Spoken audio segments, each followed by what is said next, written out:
without your guns. Oh, I think I'm done.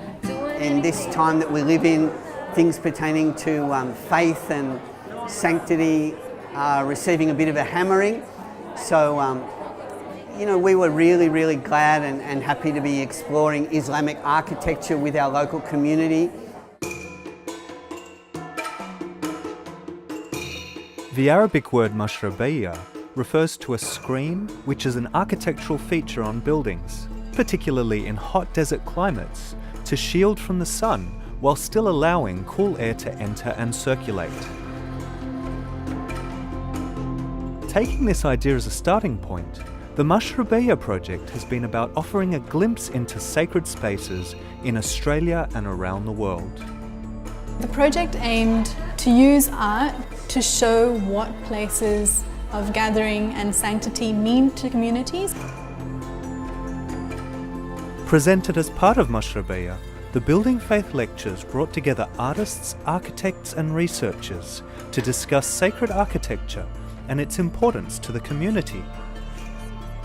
Each form of media is highly charged and plays a role in the construction and narration of the city, whether it is a photograph, drawing or film, in understanding the architectural object. The reason I got interested in Islamic architecture is I travelled as a young man, and I'd been educated in the Western European tradition.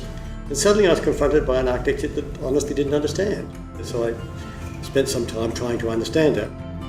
And the mosque probably is the most important and fundamental of public spaces in Islam. It's trying to take people from that busy secular world into a contemplative world for prayer. Many of the places that people gather are not purpose-built facilities. And the things that we've learned is that the small places and the large, fancy, beautiful mosque are both really important. I think the interesting debate is whether or not those spaces can't be shared, and I think they can. An exhibition at Penrith Library showcased drawings and photographs by members of the Mohammadi Welfare Association, an Urdu-speaking Muslim organisation that explored what their sacred spaces mean to them. When people ask us what's so special about our community centre, we often answer the question by explaining and highlighting the strengths of the Mohammadi Welfare Association, its diverse multicultural connections and its huge acceptance of everyone with open heart and arms. We were very lucky to be welcomed into a centre where everyone was so lovely and welcoming, and we worked with some older kids and some younger kids. We said to them, think about what your favourite thing about the centre is, and then we gave them each cameras and they went around and photographed each other. Students from the Nepean Art and Design Centre also exhibited concepts for inclusive sacred spaces. Celebrating our diversity through projects like the Mashrabiya exhibition is a way of creating a kind of virtual Mashrabiya for our community, one that excludes harmful misconceptions and includes pathways for tolerance and for understanding. I really believe in art as activism, and I really believe in art as a healing tool and something that can bring us all together, and I really feel like that's what this exhibition is doing.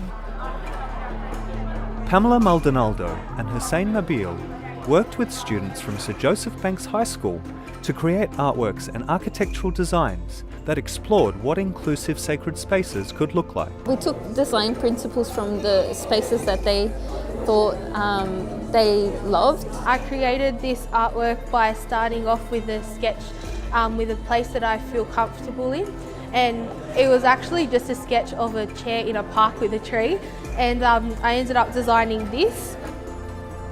Then the second stage, we got them to think about inclusive spaces to kind of influence what they think about sacred spaces. And I wish we did that more in society, like had spaces where we could learn about each other.